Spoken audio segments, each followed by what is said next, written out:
नमस्कार, सुलगता सवाल में आपका स्वागत है। मैं हूं आपके साथ पूजा। आज सवालों से ममता की भ्रष्टाचारी गैंग और उनके चहेते पार्थ चटर्जी को सुलगाएंगे, क्योंकि सीबीआई ने शिक्षक भर्ती घोटाले में पार्थ के खिलाफ उनके काले चिट्ठों की चार्जशीट को कोर्ट में पेश कर दिया है। इस चार्जशीट में करोड़ों के खेल के जो बड़े बड़े खुलासे किए गए हैं वो बेहद ही चौंकाने वाले हैं।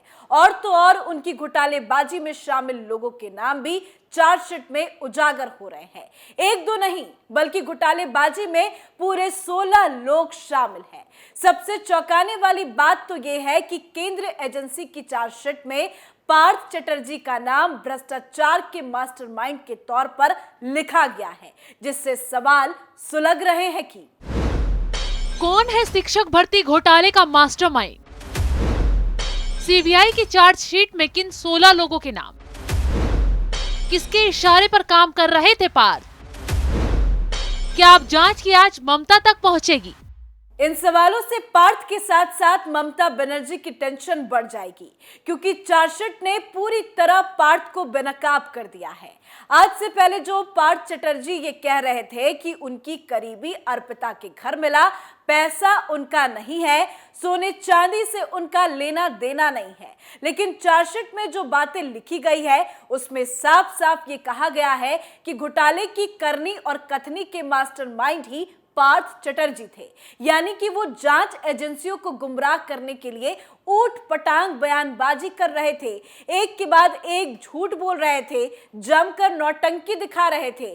क्योंकि अब चार्जशीट में सीबीआई ने दावा किया है कि नियुक्ति से लेकर पैसे लेने तक सभी का निर्णय खुद पार्थ चटर्जी किया करते थे। वहीं इस चार्जशीट में 16 घोटालेबाजों के नाम शामिल है। पार्थ चटर्जी, कल्याणम बनर्जी, अशोक साहा, शांति प्रसाद सिन्हा समेत 16 ये वो लोग हैं जो बंगाल में लोगों की नौकरी के साथ खिलवाड़ कर अपनी जेब भर रहे थे, करोड़ों रुपए कमा रहे थे। इस तरह इन लोगों ने कई 100 करोड़ का घोटाला किया। नौकरी में धांधली, नंबर कैसे बदले, कौन किससे पैसा लेगा, पैसे कैसे निकाले, ये सब केवल पार्थ चटर्जी को ही नहीं पता था, बल्कि इन सभी का जन्म पार्थ चटर्जी के दिमाग से हुआ था। चार्जशीट में यही दावा किया गया है। एससीसी की सलाहकार समिति के बारे में आरोप पत्र में कहा गया है कि समिति भ्रष्टाचार की एजेंसी बन गई है। यानी इस समिति में बस घोटाले की प्लानिंग, घोटाले को अंजाम देने के तौर तरीके पर ही काम हो रहा था और पार्थ चटर्जी इस धंधे को अंजाम दे रहे थे। वहीं इससे पहले कोर्ट में भी इस मामले में ईडी ने धमाकेदार चार्जशीट दाखिल की थी।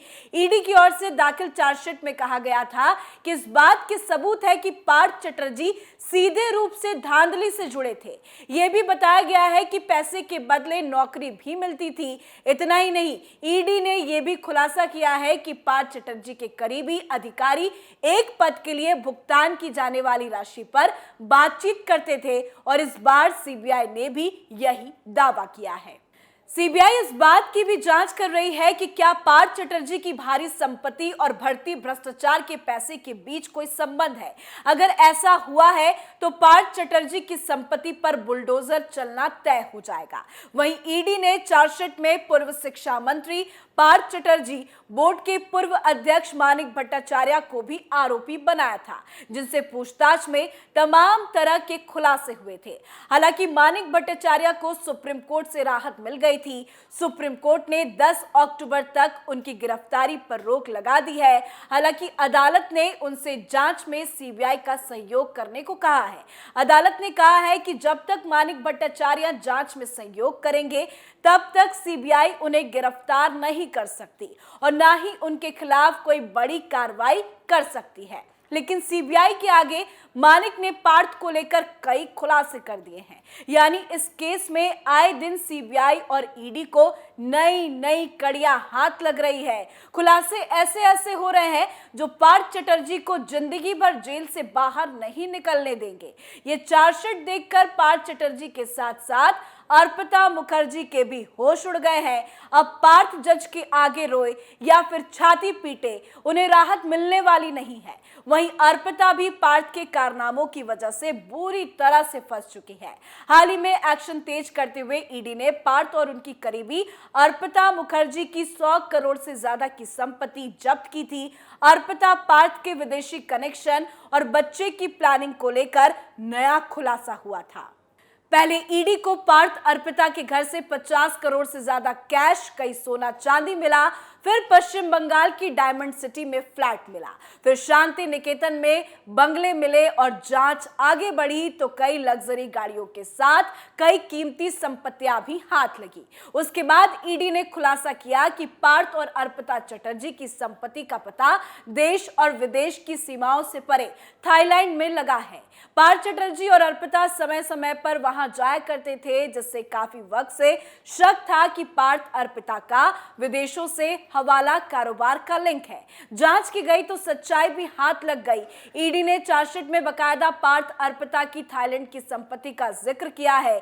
ईडी सूत्रों के मुताबिक पार्थ चटर्जी समय मिलने पर अर्पिता मुखर्जी के साथ लग्जरी होटलों में जाया करते थे।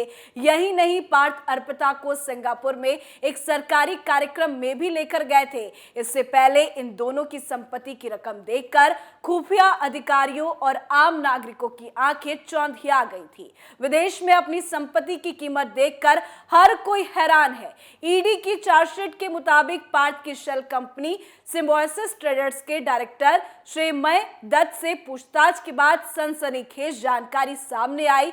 जिरह में पता चला कि पार्थ 2014 से 2015 में एक संगठन के नियंत्रण पर थाईलैंड गए थे। अर्पिता उनके साथ गई थी। अर्पिता का सारा खर्च पार्थ ने उठाया था, लेकिन सिर्फ विश्व प्रसिद्ध समुद्र तट पर घूमने ही नहीं, बल्कि पार्थ ने वहां एक बंगला भी खरीदा था, जिसमें अर्पिता के साथ भागीदारी है। जैसे कि बंगाल की संपत्तियों में अर्पिता पार्थ की हिस्सेदार है। ईडी के सूत्रों के मुताबिक पार्थ और अर्पिता के घर से मिले दस्तावेजों से पता चलता है कि वो कई बार थाईलैंड की यात्रा कर चुके हैं। चार्जशीट में जांच टीम ने दावा किया कि आपा यूटिलिटी सर्विसेज के नाम पर कई रियल एस्टेट निवेश है। इसी तरह से ईडी का मानना है कि थाईलैंड में भी संपत्तियां आपा यूटिलिटी सर्विसेज के नाम से खरीदी गई थी, यानी शेल कंपनियों के जरिए पार्थ चटर्जी जमकर फल फूल रहे थे। अर्पिता के साथ मिलकर घोटालेबाज को जमकर अंजाम दे रहे थे। अब पार्थ का असली सच तो अर्पिता के सरकारी गवाह बनने पर ही बाहर आएगा, क्योंकि अर्पिता ही पार्थ की असली राजदार है। अगर अर्पिता को जेल से थोड़ी राहत चाहिए तो उसे जांच एजेंसियों के आगे सारा सच बोलना होगा। कहा यह भी जा रहा है कि अर्पिता पार्थ का काला चिट्ठा खोलने के लिए तैयार है। वो पार्थ पर ही सारे काले कारनामों का ठीकरा फोड़ रही है। अब जल्द ही इस खेल का खुलासा भी हो जाएगा। सुलगता सवाल में आज के लिए फिलहाल इतना ही। कल एक बार फिर एक नए सवालों के साथ हाजिर होंगे। तब तक देखते रहिए कैपिटल टीवी। नमस्कार।